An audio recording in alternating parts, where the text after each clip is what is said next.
Voilà, mais bonjour à tous nos amis et fidèles de Zouk Télévision pour un Quoi de neuf assez particulier, puisqu'aujourd'hui, nous allons recevoir donc une musicologue. Elle fait pas mal de choses et notamment, elle a sorti un dernier livre que nous allons voir tout à l'heure. Bonjour Esther Elouadin, ça va? Bonjour Michel, bonjour aux téléspectateurs de Zouk TV à la Martinique et à tous ceux qui nous regardent de par le monde. Alors Esther, justement, nous avons eu des expériences particulières parce que nous étions tous les deux enseignants dans le même établissement, etc. Ce côté enseignant, ça, t'es pas nostalgique ces jours-ci par ces temps qui courent, quoi? Pas du tout, je suis pas nostalgique. C'est vrai que la situation, la crise sanitaire fait que nous nous retrouvons dans une situation assez anxiogène et qu'il faut effectivement réussir à s'adapter à la situation, ce qui n'est pas toujours évident.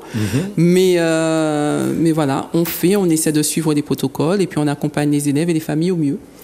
Alors, donc Esther, que j'ai connue comme professeure de musique, on va le dire, Esther, donc qui a un amour particulier pour la musique de son pays. Alors, en tant que professeur de musique, justement, ton rapport avec les élèves, qui savent des commandes au zouk, R&B, les jeunes martiniquais, qu'est-ce qu'ils veulent comme rythme? En fait, en réalité, je n'ai pas trop eu à souffrir de ce type de demande. C'est-à-dire que lorsque j'ai élaboré mes programmations d'éducation musicale, chaque fois, à chaque rentrée, pendant les vacances, j'avais un jeune cousin qui s'appelle Eric. Avant la rentrée, je passais des nuits avec lui pour qu'il me dise quelles étaient les chansons que les jeunes écoutaient. Donc, on faisait déjà une première sélection. Et donc, je partais des musiques qu'ils aimaient et je faisais le rapport avec ce qu'on devait avoir à étudier dans la programmation d'éducation musicale et chant choral qu'on nous impose à l'éducation nationale avec le ministère. Donc, c'était pour qu'ils comprennent que ce qu'ils écoutent tous les jours, en fait, nous permettent en même temps d'analyser de faire des comparaisons avec d'autres musiques dans le monde ou même dans les musiques dites savantes. Voilà, donc toi, même en tant qu'enseignante, professeur de musique, effectivement, les gens voient ça peut-être, regardez un professeur de musique, est-ce que c'est quelque chose qui t'intéresse? Est-ce que tu es issu d'une famille de musiciens? Ah ben non, finalement non. Mais je cherche à comprendre d'où me sort cette fibre artistique. Alors j'ai fait des recherches, je commence à faire un peu de recherche. Je tombe au 19e siècle sur des pianistes qui ont fait des concerts à Paris. Il y a eu aussi un Elouadin qui était un chanteur d'opéra. Donc je me dis peut-être que ça me vient de là, mais en réalité dans ma famille proche, je n'en trouve pas. Peut-être du côté de ma mère, effectivement, j'ai eu quelques cousins qui jouent de la guitare, de la musique, mais non. Quand je cherche vraiment. Alors, ma mère me dit que dès petite, dès l'âge de 8 ans, je lui ai dit, maman, je deviendrai professeur de musique. Ouais. Donc, effectivement, c'est ce qui s'est passé. Mais il faut dire que alors par contre, je veux mettre un accent particulier. On va parler un peu de politique, mais c'est pas grave. Parce qu'on avait à cette époque au Morne-Rouge, je suis du Morne-Rouge, je suis péléenne.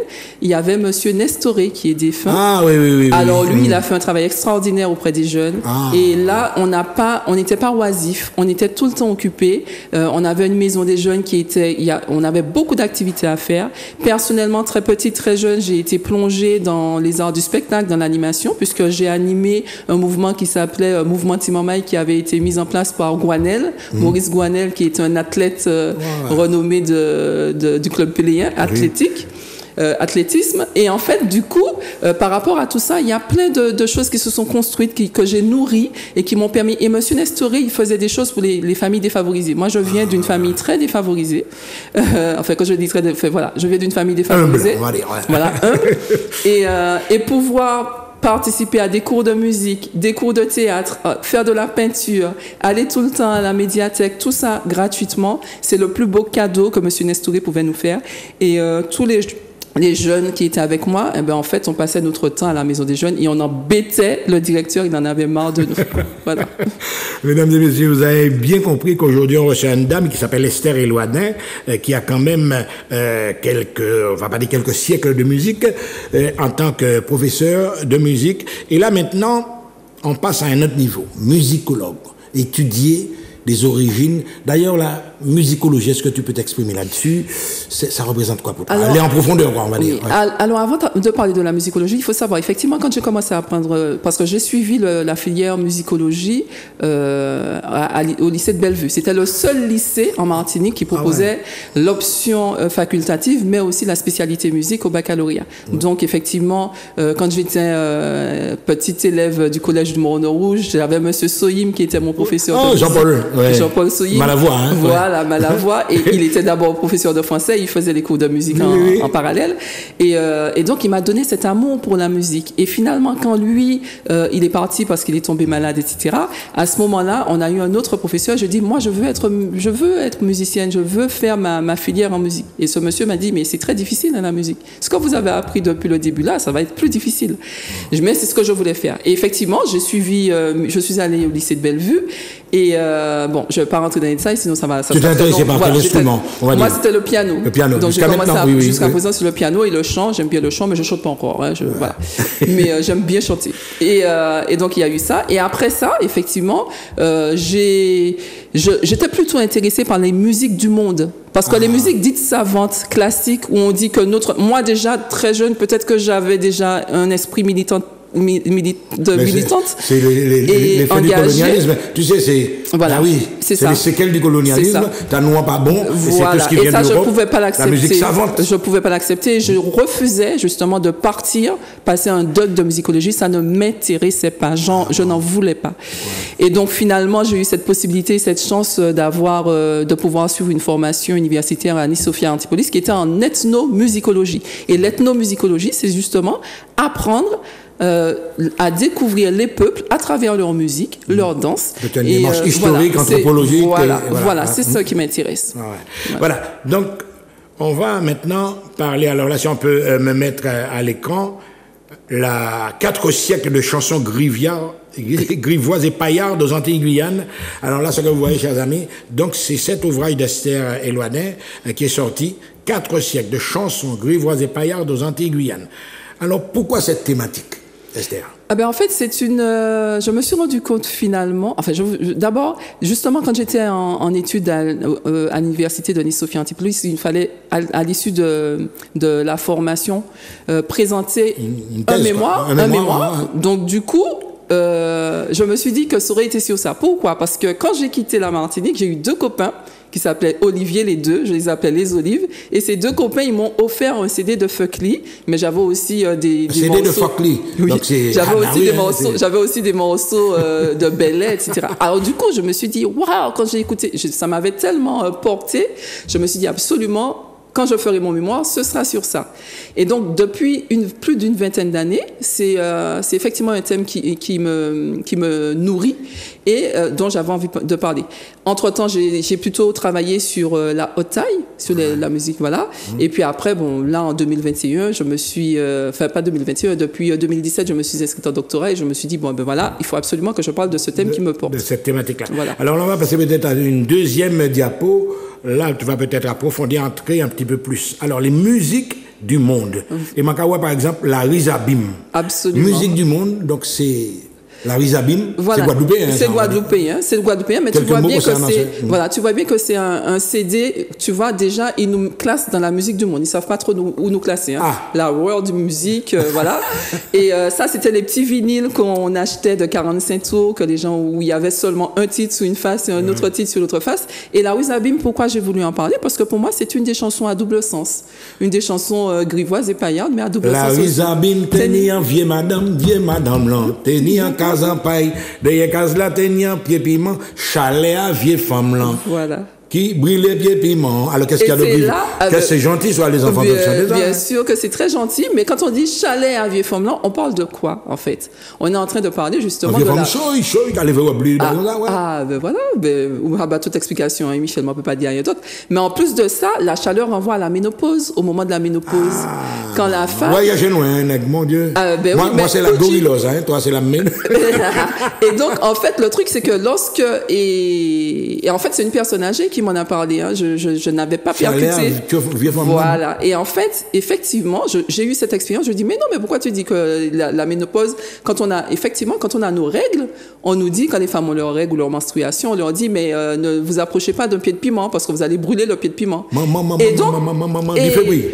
Et Michel, moi, pas de quoi ça, parce que moi, pas de superstition. Moi, je suis pas superstitieuse. J'allais bien me brûler le pied de piment. Voilà. Et effectivement, un jour, j'avais un ami qui avait un pimentier près de chez lui, bien chargé, bon, d'Amanjac. Ouais. Et je voulais d'un piment. Et il me dit, ah non, il faut pas toucher à mon pied de piment, machin. Si tu as ton truc, ne touche pas à mon pied. Effectivement, j'avais à ce moment-là les ragnagnas.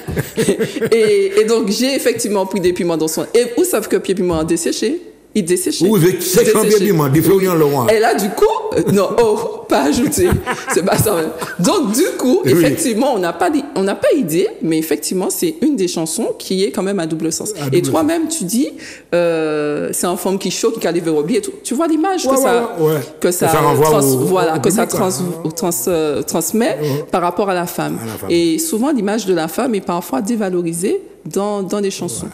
Alors là, on va passer peut-être à une autre diapo, si c'est possible. Adieu, foulard, adieu, madras, doudou en moins. C'est bizarre, cette chanson-là, je ne sais pas moi. Là, on voit une femme qui est malheureuse, qui pleure, doudou en moins qui est capatier, là, c'est pour la vie.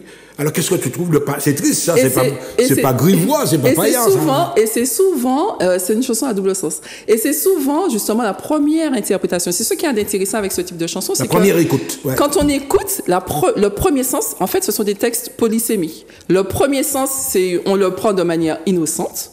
Donc, tout le monde peut chanter, les enfants peuvent le chanter. Moi, j'ai appris ces chansons-là quand j'étais petite à l'école.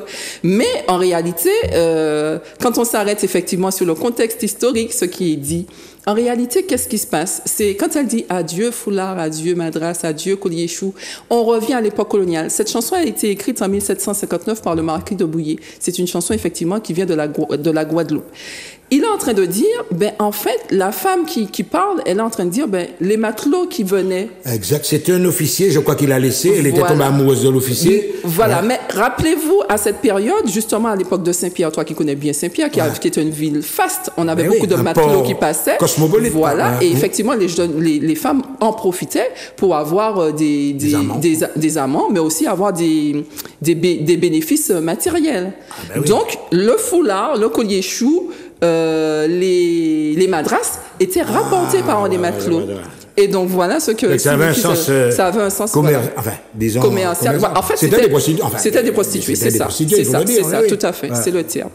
Voilà, on va passer à une autre diapo. Alors là, effectivement, quand on écoute ces morceaux-là, on se dit c'est tendre, pauvre malheureuse, qui a pleuré. C'est ça. Et puis c'est une berceuse aussi. Ça donne, on a envie et c'est pour ça que je dis, ce genre de chanson, on l'a déjà chanté à l'oreille de nos enfants, mais on se rend pas compte du sens caché. Et en même temps, ça nous apprend des choses sur notre histoire. Il y a une diapo, Esther, qui a glissé, qu'on a revu, mais qui me concerne un petit peu, on va dire ça. C'est les léopards, les années 70. Ils n'y prennent qu'on maïs, mais c'est pas en maïs. Alors tu vas me dire que les léopards jouent aux devinettes, quoi. Hein? Ils caplichaient qu'on maïs, mais c'est pas en maïs. Voilà. Comment, toi ou bien tes parents, peut-être, ont perçu ce type de morceau-là au départ? Les léopards sont en bande de cochons. Déjà, à la base, je suis du Morne-Rouge et les léopards, c'est à côté, c'est Saint-Pierre. Alex Martin, moi j'aime beaucoup Alex. Désolée, hein, je dis voilà. Et donc du coup, effectivement, quand on entendait les léopards, moi je ne prêtais pas forcément attention aux paroles, mais les grandes personnes, maïs, mais c'est pas maïs. Mais non, oui, mais les personnes grandes personnes, les adultes, effectivement. On peut même remettre la diapo des léopards là pour que je puisse. Alors effectivement, lorsqu'on regarde la diapo, tu as une main féminine. Et il y a une main féminine qui tient le truc. Et là, effectivement, elle est complètement explicite.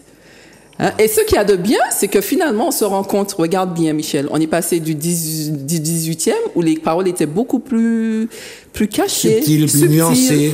On comprenait pas vraiment ce qui était dit. Et là, avec les léopards en 1970, on arrive à une parole qui se libère un tout petit peu. Mais elle est parabolique. On va utiliser des images, des métaphores. Parce que jusqu'à maintenant, je ne sais pas quoi, il n'est pas le long qu'on maïs, mais je ne sais pas jusqu'à maintenant de quoi il s'agit. Voilà, mais l'image nous permet de mieux comprendre. Donc voilà, ça ça nous permet en même temps de voir l'évolution en même temps de la façon dont les chansons sont écrites à ce moment-là. Voilà, après les léopards et leur gros maïs, là, on va passer peut-être à une diapo suivante que tu vas... Alors là, je vois une partition. Oui, en fait, ça fait écho à ce que nous avons vu tout à l'heure avec Adieu Foulard, Adieu Madras. C'est une autre version, mais ça s'appelle Les Adieux de la Créole. Pourquoi je m'arrête Et la dame qu'on voit là, c'est pas Léona, non? Non, c'est pas Léona. C'est juste une illustration de la chanson. Mais ce qu'il y a d'intéressant dans mon travail, justement, je ne m'arrête pas que sur les textes. Il faut savoir que mon livre 4 siècles de chansons grivoises et paillardes, qui a été édité par Caraïbes Éditions, c'est un livre qui fait l'analyse des chansons avec quelques motifs pour certains morceaux, de quelques motifs mélodiques, parce que parfois on a simplement envie de savoir de quoi il s'agit pour les connaisseurs de musique. Mais c'est une partie de mon travail. Je suis toujours dans l'élaboration et dans la rédaction de ma thèse. Donc c'est très important pour nous, en tant qu'ethnomusicologue, même musicologue, de nous arrêter sur les partitions pour savoir le rapport texte-musique. Wow. Tu vois, parce qu'il y a des fois... même le texte en question, c'est-à-dire qu'on vient de voir, ça parlait de quoi exactement, il faut nous dire? En fait, c'est Adieu Foulard, Adieu Madras, mais Yobayan l'autre non. Et c'est quand tu regardes, tu vas sur le répertoire de la SACEM, par exemple, on en parlait avec Christian Forêt hier. Christian Forêt hier, on en parlait hier justement concernant les droits d'auteur. On se rend compte effectivement que nous avons plusieurs chansons avec des titres différents, mais en fait, le titre originel, par exemple, ça s'appelle Adieu Foulard, Adieu Madras, et moi je vais aller le déposer, tu sais, parce que chez nous on est une société de l'oralité. Ben oui, pour protéger les droits. Ou qu'a dit quoi comme ça, mais non, mais moi je écrit Adieu, les adieux d'une créole, ou bien l'autre non, mais c'est chanté mon nom qui là. Ben, depuis le 18e siècle. Je ne dirais pas ça, mais enfin voilà. Donc en fait, tu as différentes variantes des titres, tu as différentes variantes, et ça aussi c'est intéressant. Et ce qui est d'intéressant aussi, c'est que par exemple pour Adieu Foulard, Adieu Madras, j'ai mis plusieurs versions dans le texte. C'est-à-dire que tu as la version martiniquaise, guyanaise et la version guadeloupéenne. Comme ça nous voit les différents créoles. On va passer à une autre diapo, on va accélérer un petit peu parce qu'il y a tellement de thématiques à développer. Carnaval de Saint-Pierre. Carnaval à Saint-Pierre. Alors là, c'est là où tu es dans le vagabondage. Ben oui, ça c'est clair. Mais ce qui a d'intéressant avec ce recueil, vous voyez, c'est un recueil qui a été élaboré par Victor Corridon dans les années 1930. Il avait écrit les textes, c'est Léona qui interprétait. Voilà. Mais il dit bien que c'est un recueil de chansons. Et lui, c'est le premier à avoir... Et puis, il y a Léona Gabriel aussi qui a fait son recueil de chansons. Mais c'est heureusement qu'il l'a fait, parce que ça nous permet, en fait, d'avoir un support, des traces écrites sur des chansons qui existaient, donc les textes, mais aussi on a les motifs mélodiques. On a tout un thème mélodique qu'il réécrit, parce que c'est un musicologue, c'est un professeur de musique, Monsieur Corridon. Et il était aussi musicien reconnu. Originaire du Marin. Oui, il est originaire du Marin. Et en fait, finalement, on se rend compte qu'on a besoin de ce type de documents. Il faut qu'on écrive. On n'écrit pas suffisamment sur nos musiques, on n'écrit pas suffisamment sur nos traditions, sur notre histoire. Et ça, c'est important. Voilà, on va passer à une diapo suivante et puis on va entrer dans la dernière ligne droite. Peut-être une diapo, si possible. Alors, oui, le bal nègre. Alors, bal nègre et puis un loumoun exotique, etc. Style Joséphine Baker, tout ça. Pour toi, c'est dénigrant, le bal nègre. En fait, ce qu'il y a de gênant, en fait, il faut savoir que lorsque Joséphine Baker... une culture. Lorsque Joséphine Baker, elle a intégré le bal nègre, puisqu'en fait, c'était une revue, c'était une revue, la revue nègre, qu'il proposait justement à la société française, bourgeoise de Paris et tout ça. Exotique, et il montrait une image, effectivement, doudouiste exotique de notre... Et en fait, Joséphine Baker, elle était représentée avec... les bananes. Avec soit des bananes, mais ses seins, avec une grosse bouche, avec des grosses fesses sur certaines images. Et on a eu, à un moment, justement, on a eu une polémique qui s'est révélée à ce moment-là, parce que, justement, on était en train de dénigrer cette femme noire. Et ce qui est d'intéressant aussi par rapport à cette revue du bal nègre, je parle d'une chanson qui s'appelle « Avec mon zizi ». Avec mon zizi. Avec mon zizi. En fait, il reprend une publicité, un air d'une publicité des années 1928 à peu près, je crois. Il faudrait que je me rappelle. Et en fait, ce qu'il dit, c'est qu'il dit avec mon zizi en Martinique, je peux aller partout, les femmes sont toutes nues, etc. Est-ce que vous voyez la représentation colonialiste qu'il y a sur notre société à cette époque? Donc, en réalité, même à Paris, Donc c'est uniquement Même la à Paris, connotation vous sexuelle. voyez, Quoi, voilà. c'est ça, ouais. Alors qu'on parle de chansons nègres, on aurait pu penser que ce sont des Noirs qui ont écrit la revue, qui ont... Et non, c'est pas ça. En fait, ce sont des personnes, Occidentaux, des Occidentaux ouais. qui écrivent les paroles et qui l'interprètent d'une certaine façon.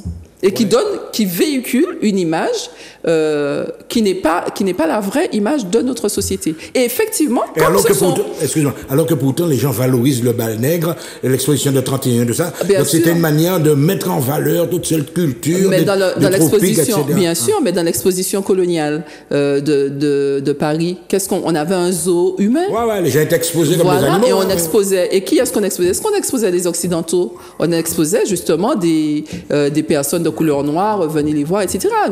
Je parle d'une autre femme qui avait été exposée pour ses formes. La Vénus noire. Vous voyez? Donc, en fait, pour eux, on était des bêtes de foire. Et c'est pour cela que je trouve que ce sujet, il est très intéressant. Parce que, en analysant les différents thèmes et les différentes chansons, on s'aperçoit, en fait, que nous avons eu des stéréotypes qui nous ont donné, qui a été imposés par la puissance dominante et qui nous ont mis, en fait, la culture occidentale. La culture occidentale. C'est des effets de la colonisation, quand tu le veux. Voilà. Et qui ont créé chez nous des complexes. Ah oui. Voilà, des complexes. Donc là, on est en fesses ou... Ben, avant, oui, mais maintenant, les gens, au 21e siècle, tout le monde, alors qu'on a beaucoup valorisé la femme mince, idéale, filiforme, etc., les mannequins, par exemple. Voilà, avec une belle peau capresse, couleur chabine. Mais les femmes foncées de peau, non, on n'en voulait pas. Voilà. On va peut-être essayer encore une ou deux diapos, si c'est possible. Alors là, justement, la compagnie générale transatlantique Macawan Matador d'Ouvin. Là, c'est Francisco, hein. Caroline Santifam-Kitou, tous les jours du bout de Bochango, etc. Tu vois, hein, l'image que cette photographie... La prostituée qui attend les maris. Voilà. Et on voit que même, ça c'était au 19e, on est au 21e siècle, on utilise toujours l'image de la femme pour pouvoir faire de la pub. Pour représenter alors que là on est juste en train de parler de transport transatlantique. Mais là et en fait ça nous renvoie aussi à la première chanson que nous avons évoquée qui est Adieu fou la radio Madras, parce que tu vois bien que c'est une femme qui a accoutré de tous les éléments les artifices de la Matador. Les artifices de la Matador, tout à fait. Ben voilà, je crois qu'on a fait le tour. Peut-être on va passer rapidement quelques diapos, s'il en reste peut-être une ou deux rapidement. Et puis enfin, alors là c'est Léona Gabriel. On a parlé tout à l'heure de Léona Gabriel. Voilà, parce que c'est l'une avec Victor Courguinin qui ont effectivement écrit et retranscrit ces chansons-là et qui permettent justement à nos artistes de les reprendre, de les chanter et aussi de les transformer. Voilà, peut-être encore une autre. Alors le Rhum de Martinique, et c'est une Matador qui illustre ça. Avec les seins bien en avant. Les seins bien en avant, effectivement. Peut-être une dernière ou deux dernières encore. Non, je pense que c'est la dernière. Voilà, donc on va retourner quand même à la couverture de ce magnifique livre, 4 siècles de chansons grivoises et paillardes aux Antilles-Guyane. Esther Elouadin, ça a été un plaisir pour moi de vous recevoir dans le cadre de Quoi de Neuf. Moi aussi, merci beaucoup Michel. Allez, à bientôt. À bientôt. Parfait.